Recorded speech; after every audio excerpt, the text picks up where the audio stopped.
आखिर पृथ्वी की कितनी ऊंचाई तक ऑक्सीजन है? धरती पर ऑक्सीजन कैसे आया?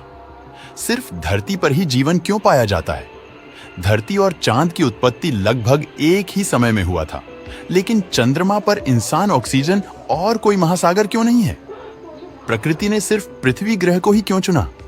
दोस्तों, इस धरती के बहुत से ऐसे सवाल हैं जिनको हर कोई जानना चाहता है। तो आइए देखते हैं इस वीडियो में। जिस गोलाकार आकृति को आप देख रहे हो, ये धरती है। ये तो आप सब जानते हैं, लेकिन यहां से धरती की जमीन लगभग 10,000 किलोमीटर नीचे है, क्योंकि जब आप धरती को देखते हो उसमें समुद्री और जमीनी क्षेत्र के साथ साथ धरती का वायुमंडल भी दिखाई देता है, जो धरती के चारों तरफ गोलाकार आकृति में फैला हुआ है। हालांकि ये वायुमंडल एक नहीं बल्कि कई वायुमंडल की परतों से मिलकर बना है, जो धरती को हर तरफ से सुरक्षा प्रदान करता है। दोस्तों, जब आप धरती के वायुमंडल को अच्छे से समझोगे, तब आपको वीडियो का टॉपिक समझ में आएगा।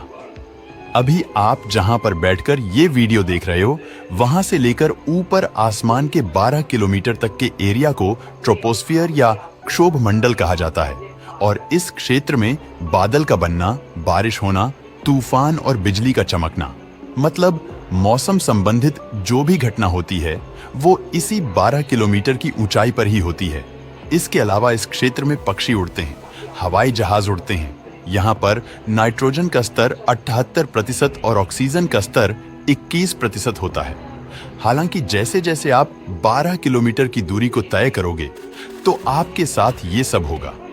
0 से 4 किलोमीटर तक आप बिना ऑक्सीजन मास्क के आसानी से जीवित रह सकते हैं, जबकि 4 से 6 किलोमीटर के बाद सांस लेने में दिक्कतें शुरू हो जाती हैं। इसके बाद 8 किलोमीटर से ऊपर यानी डेड जोन में बिना ऑक्सीजन मास्क के आपकी 10 से 30 मिनट में मौत हो सकती है, जबकि 12 किलोमीटर पर 2 मिनट में मृत्यु निश्चित है।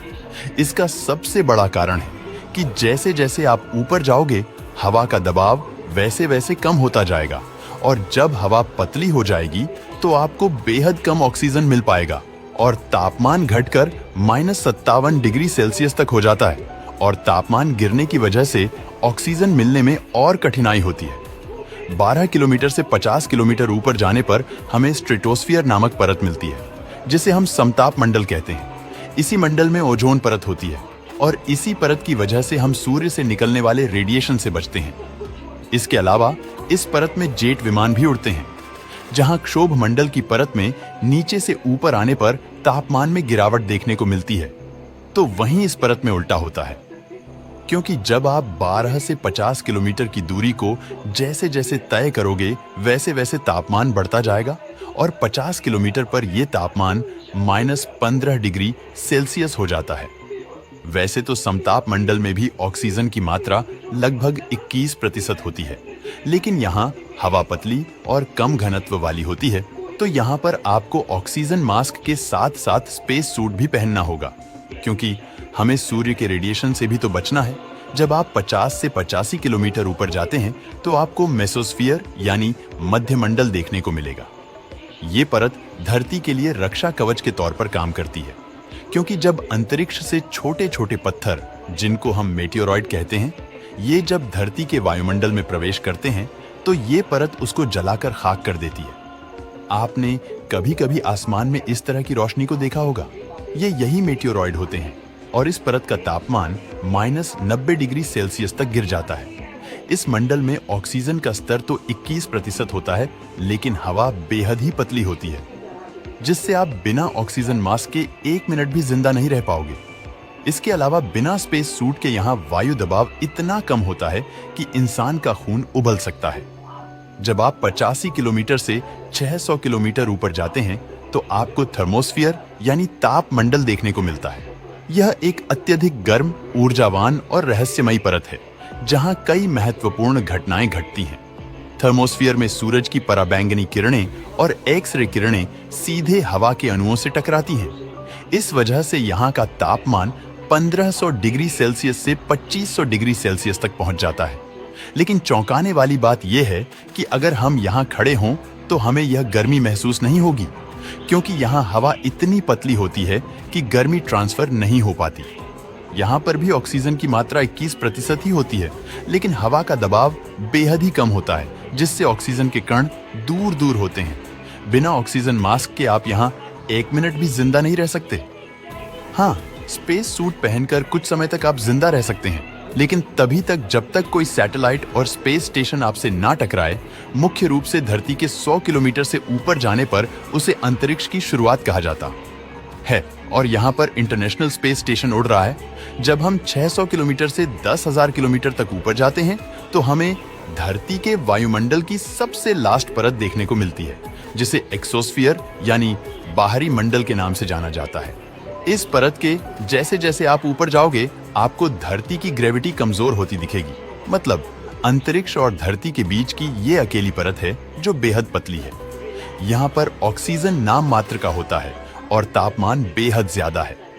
इस परत में इंसानों द्वारा छोड़ी गई बहुत सी सैटेलाइट देखने को मिलेंगी, जिसमें जीपीएस सैटेलाइट, संचार सैटेलाइट, मौसम सैटेलाइट आदि शामिल होते हैं।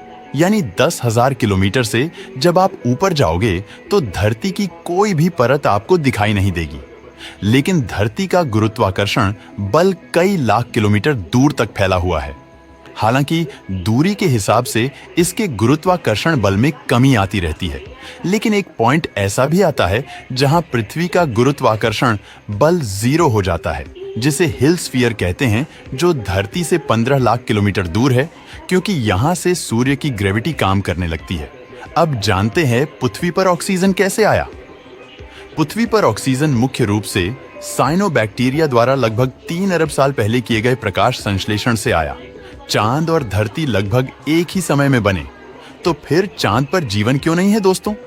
इसके लिए आपको यह समझना होगा कि हमारे सोलर सिस्टम का कौन सा ग्रह है जो हैबिटेबल जोन में आता है। हैबिटेबल जोन उसे कहते हैं जो अपने सूर्य से ना बहुत कम दूरी पर हो और ना बहुत ज्यादा दूरी पर, और सारे ग्रहों में धरती ही ऐसा ग्रह है जो हैबिटेबल जोन में मौजूद है। अनुमानों के अनुसार हो सकता हो कि धरती की ही तरह बुध, शुक्र और मंगल के साथ साथ चांद पर भी मिनरल्स और पानी के कणों की बारिश हुई हो, लेकिन बुध ग्रह का सूर्य के बेहद पास होने के कारण इसके मिनरल्स सूख गए हो, और यही शुक्र ग्रह के भी साथ हुआ हो, क्योंकि ये भी सूर्य के बेहद नजदीक है। इसके बाद आता है मंगल ग्रह, जो धरती के मुकाबले सूर्य से बेहद ज्यादा दूरी पर मौजूद है और यहाँ का मिनरल्स अत्यधिक ठंड के कारण जम गया हो। उसके बाद तो बाकी गैसीय प्लेनेट है। अब बचता है हमारा चांद, जिस पर मिनरल्स की बारिश हुई हो, लेकिन बेहद कम ग्रेविटी होने के कारण सारे मिनरल्स धीरे धीरे अंतरिक्ष में चले गए हो। हालांकि प्रकृति के रहस्य को पूर्ण रूप से जानना हम इंसानों के लिए अभी संभव नहीं है। दोस्तों, वीडियो पसंद आया हो तो लाइक और शेयर करें।